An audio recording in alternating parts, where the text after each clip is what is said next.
But साहब हमेशा से ये चलता आ रहा है, बड़ा पुराना सिलसिला है कि जो टॉप पॉलिटिशियंस होते हैं, टॉप पोजीशंस पे होते हैं, उन पे हरासमेंट के केसेस आ जाते हैं और बाज़ दफ़ा वो सच्चे भी होते हैं, बाज़ दफ़ा ज़्यादातर वो झूठे होते हैं, वो एक सियासी टैक्टिक्स के तौर पे यूज़ हो रहे होते हैं। अभी रिसेंटली हुआ ये है कि जो पंजाब के इंफॉर्मेशन मिनिस्टर हैं हज़बा बुखारी साहिबा, क्योंकि एक जानी मानी सियासतदान है, उनको भी इसका शिकार बनाया गया है। क्या हकीकत है इस वीडियो का, जो वीडियो जारी की गई है? ये सिलसिला आप अमेरिकन प्रेसिडेंट जो हैं उनके हवाले से भी वीडियोस जारी हुई थी। ये थमता नहीं है। पाकिस्तान में भी बड़े पॉलिटिशियंस के हवाले से ये वीडियोस जारी की गई। अब आर्टिफिशियल इंटेलिजेंस का ज़माना है। अब आप ये समझें कि उस्मा बुखारी, इनको मैं कोई गुज़िश्ता 20-25 साल से जानता हूँ। ये पाकिस्तान पीपल्स पार्टी में होती थी और ये एक इंतहाई सुलझी हुई और एक सैयद घराने से ताल्लुक़ रखती हैं और इनके हवाले से आज तक इनकी अग्रेसिवपन के तो बहुत दफ़ा सुना है और देखा भी है। अग्रेसिव हैं, मतलब अपनी पार्टी को, अपने लीडर को बहुत अच्छे से डिफेंड करती हैं। उसमें ये काफ़ी हद तक आगे भी चली जाती हैं, इस पे इतराज़ किया जा सकता है।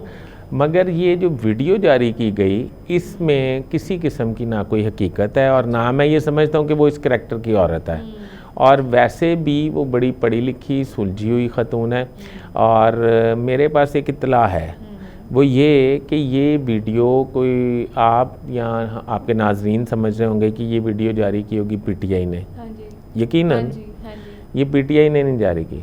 ये पीएमएलएन के वो लोग जो अज़मा बुखारी के दिनों में ऊपर आने के और चीफ मिनिस्टर के बहुत करीब आ जाने की वजह से जेलसपन में पार्टी के लोगों ने ये जारी की है, जिनका ताल्लुक़ मुस्लिम लीग नून से ही है। और वो वाज़िया पैगाम है कि वो अज़मा के ख़िलाफ़ एक गुस्सा और रंज रखते हैं और मैं नहीं समझता कि अज़मा के हवाले से कि ये वीडियो, ऐसी वीडियोस के हवाले से जारी की जानी चाहिए थी, क्योंकि वो मैं समझता हूँ कि किसी के हवाले से भी, मतलब वैसे भी वो ख़तून है, मेरा मतलब ये है। बिल्कुल, हमारे सोसाइटी के अंदर ना ये एक मैं ये समझती हूँ, आपने ये कहा ना कि पाकिस्तान तहरीक इंसाफ ने ये वीडियो जारी नहीं की, लेकिन पाकिस्तान तहरीक इंसाफ ने ख़वातीन के साथ बदतमीज़ी, जो है ना अल्फाजी और इस तरह की चीज़ें बहुत आम की हैं। ये जलसों में ये खुलेआम जो है जिस तरह से ख़वातीन के हवाले से बात करते थे ना, ये इनका ही काम है। इन्होंने जो बदतमीज़ी का दायरा है ना वो बहुत ज़्यादा वसी किया है। हाँ, वो तो है इसमें, वो तो अब वो आपने नाम पहले बताया था, तो तहरीक इंतशार,